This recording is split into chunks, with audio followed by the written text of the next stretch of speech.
ఈడికి అయిపోలేని రైతాంగానికి ఇదే విజ్ఞప్తి చేస్తున్నా. ఇవాళ ఏం చేస్తారు, పైనుంచి వరద వస్తుంది కాబట్టి మేము ఇచ్చిన నీళ్లు ఇప్పుడు వరద ఆగిపోయింది కాబట్టి నీళ్లు లేవని బంద్ పెట్టే ప్రయత్నం చేసి ఉన్న నీళ్లను శ్రీశైలాన్ని పంపించి ఆంధ్రకు పంపించేటువంటి ప్రయత్నం చేస్తారు.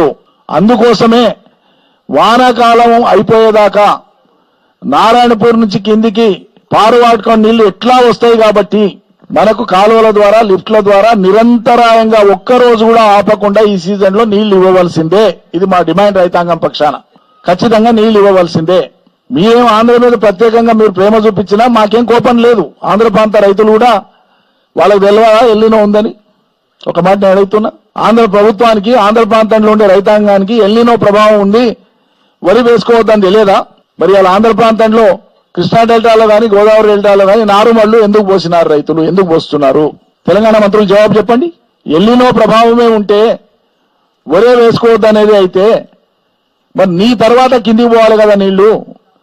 కింద ఉన్నోడేమో చాలా ఆరాంగా నమ్మకంగా నాకు ఎట్లా వస్తాయి నీళ్ళని వాడు నార్మల్ పోసుకొని తయారవుతున్నాడు. ఎందుకు? తెలివిలేకనా? అంటే వాళ్ళకి తెలుసు తుంగభద్రకి వెళ్ళి వస్తాయి, శ్రీశైలానికి వస్తాయి, నాగార్జున సాగర్కి వస్తాయి, మాకు నీళ్ళకి ఇబ్బంది లేదు, ఎటుకైనా వస్తాయని తెలుసు. ఏమైనా ఇబ్బంది అయినా మా రేవంత్ రెడ్డి ఉన్నాడా ఎట్లా ఇడుస్తాడని వాళ్ళకి నమ్మకం. ఆంధ్ర వాళ్ళకు, తెలంగాణ కంటే ఆంధ్ర ప్రజలకు ఎక్కువ నమ్మకం కుదిరింది వాళ్ళ రేవంత్ రెడ్డి మీద, ఈ సర్కారు మీద. ఏమైనా అనిపించాలి కదా వీళ్ళ కొద్దిగా. అరే నీళ్లు వస్తున్నాయి, బరబరా వస్తున్నాయి. ఒక్కనాడు లేట్ అయితే ఒక టీఎంసీ కోల్పోతాం మనం. 4 దినాలు కోల్పోతే 4 టీఎంసీలు పోయినాయి మనకి. 4 టీఎంసీలు అంటే 40,000 ఎకరాలకు నీళ్లు వస్తాయి. అవి నువ్వు ఇట్లా కళ్ళు మూసుకొని తెరిచే లోపల పోతాయి నీళ్లు. ఈ సోగి లేకపోతే ఎట్లా? అందుకోసమే కేఎల్ఐ కింద మేము నిన్న మాట్లాడినప్పుడేమో అసలే స్టార్ట్ చేయం సార్ అన్నారు. ఆందోళనగా మారుతుంది, రైతులు ఎక్కడికెక్కడ తయారవుతున్నారని గమనించి మేము ఇలా ఆత్మకూరుకు వస్తున్నాం, ఇది ఆందోళన కార్యక్రమాన్ని మేము ప్రకటిస్తాం ఇక్కడ అని చెప్పి వాళ్ళకి తెలుసు. కాబట్టి ఇలా పొద్దున ఆగమేఘాల మీద కేఎల్ఐ కింద ఒక్క పంపు స్టార్ట్ చేశాం. నేను ఇప్పుడే 10 నిమిషాల క్రితం ప్రెస్ మీట్ కంటే ముందు చీఫ్ ఇంజనీర్తో మాట్లాడినా. ఒక పంపు అయితే స్టార్ట్ అయింది సార్ అని పార్థసారథి గారు చీఫ్ ఇంజనీర్ అక్కడ కేఎల్ఐకి నాగర్కర్నూలు జిల్లాకు వస్తుంది.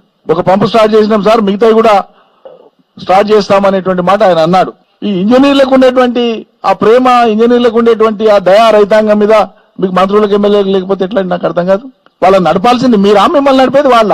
మీరు అప్రమత్తంగా ఉండి అధికార యంత్రాంగాన్ని నడిపించి నాయకత్వం వహిస్తారా? అన్ని వాళ్ళు చేస్తే ముందర వచ్చి నిలబెట్టి కాలు పెట్టిపోతారా? కాబట్టి కేఎల్ఐ 3 పంపులను నిరంతరాయంగా నడపాలి ఈ సీజన్ అయిపోయేంత వరకు, శ్రీశైలంలో నీళ్లున్నంత వరకు.